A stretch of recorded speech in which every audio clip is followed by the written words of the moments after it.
It's Candace, and I'm so glad you're here with me today. I'm in Florida where it's sunny but cool today, so I'm happy to be indoors making this video. Anyway, I came across a die set that I loved and I knew I had to buy it. I bought it from Simon Says Stamps. It's by Pink Fresh and it's named Floral Squares.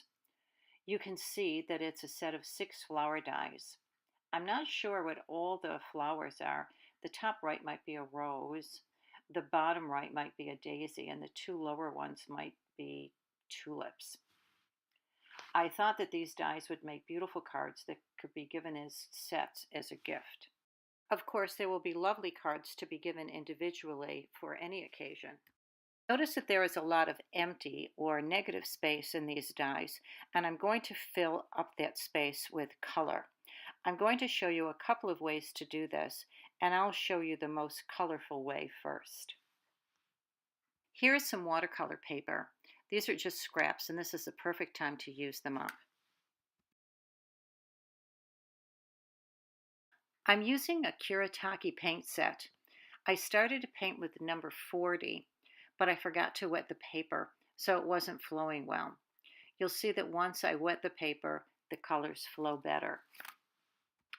Then I added number 42, which is a darker yellow, and then 31, a tomato red. I kept adding water to the paper to keep the colors flowing. Next, I added an orange, number 33, and finally 50, turquoise. And then I decided that that watercolor paper was done.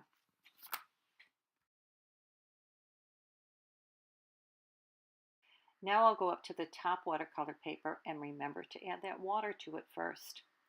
This sheet is going to be primarily blues. I start with the turquoise again, number 50. Then I add number 63, which is a darker blue. I'm sorry you can't see the colors in the palette, that they're off screen. The next color I add is a lighter blue. It's number 61. After that, I decide that some green would look nice, and then I end up with some yellow. Both sheets are going to make beautiful backgrounds for the cards. Lucky for me that living in Florida means that I can put these papers outside and they will dry quickly. Let me clean up and I'll move on to the next step. Step 2 is cutting out the dies on some Neenah 80-pound white cardstock using my Big Shot. I'm using 3 3/4 by 5-inch panels for all of the cards. I can get 2 of them on my Big Shot at a time.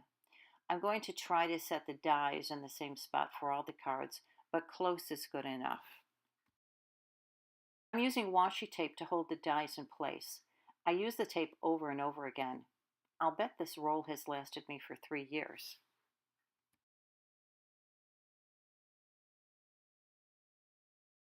I cut the dies out 3 times and then glue them together. That adds nice depth to the flower windows and looks beautiful. I do that to nearly all my die cuts, but I want to give you a tip. If you use Bristol heavyweight paper to cut out your dies, you might just have to cut them out 2 times. They're really much heavier and the paper is beautiful. So try it out using some scraps and see what you think. I thought I had 3 separate die cuts, but it ended up that I had 2 of them already glued together, so I just needed to add 1 more layer. I'm using the Nuvo Deluxe adhesive glue, which allows me to add small drops of glue around the frame.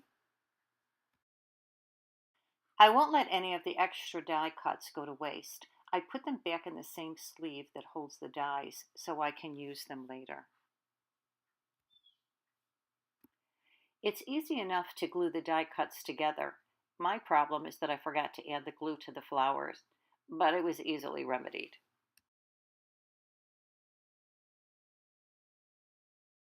I wasn't sure I mentioned the panel size. It's 3 3/4 by 5 inches. So now I have to add a sentiment, and I always try to add it long before the card is at completion. I'd rather mess it up now than later. This is the We Are Memory Keepers Precision Press. I like it a lot. It allows me to stamp over and over again in the same spot. And I can buy additional acrylic tops, which is handy when I want to stamp several stamp layers repeatedly. The work area is 6 by 6 inches. It's hard not to notice that I have blue painter's tape around the perimeter of the work area. That's because I have clear contact paper adhered to it, sticky side up. It holds the cardstock down well without needing magnets. The magnets attach themselves to each other too easily, and they've pinched my finger several times. Besides that, they're a bear to separate. The top goes into the pegs, and I simply push it down, and I get a nice clean stamp impression every time. I put my panel on the press and use my embossing buddy to get rid of any oils from my fingers. I have two stamps that I want to put on the panel, You and Our Loved, but when I position them on the cardstock, they were very close together. So I put the You on the stamp positioning top and Our Loved at about 90 degrees away. That way I could stamp them without one interfering with the other. I have some Wow Gold embossing powder. Wow is one of my favorite brands. I warmed up my heat tool for about 30 seconds and then embossed the panel.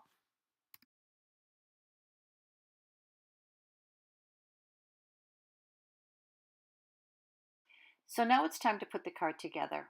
I decided to use a piece of watercolor paper that I had colored previously. Okay, let me confess. I forgot to put the ones I did earlier outside to dry, but that's okay. I often have colored watercolor paper at the ready.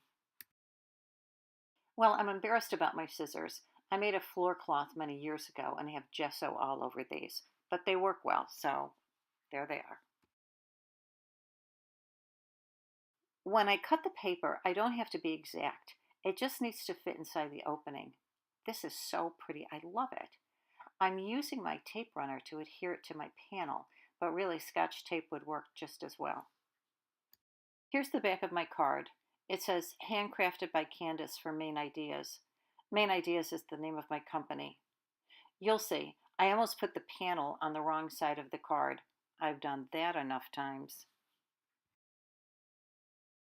I thought that the card needed a punch of color around the edges, so I put a 4 by 5 1/4 turquoise cardstock on the card before I added the top panel.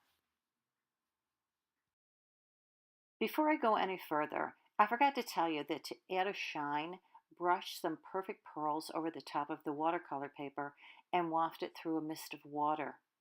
This paper has a shimmery watercolor on top, but as I brushed it on, the color started to blend again.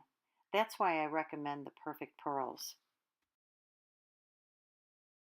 Now the only thing left is to attach the flower frame to the front. This time I'll remember to add glue to the flower itself. And there it is, a gorgeous card. While it wasn't simple to do, it has a simple, elegant look to it. A Coco Chanel of cards.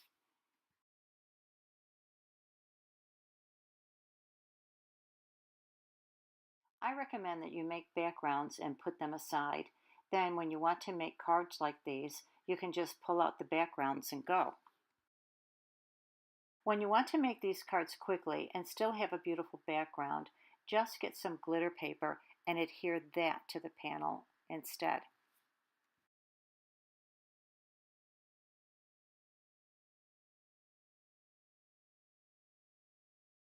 This time I decide not to have a picture frame background, but to raise up the panel instead.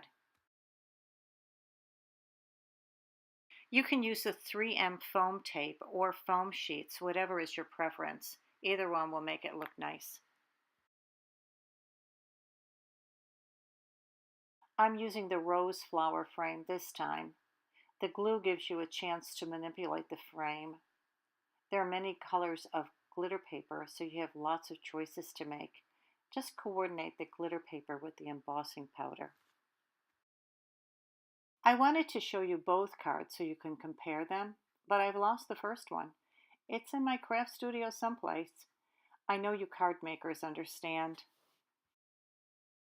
If you're not a card maker yet, just wait. You'll lose some cards along the debris when you start making cards. I'm trying not to let so much time pass between videos, but I'll be traveling soon. Maybe I can get another one out before I leave. In any event, I hope you'll stick with me. I have lots of ideas and cards to share. Bye for now.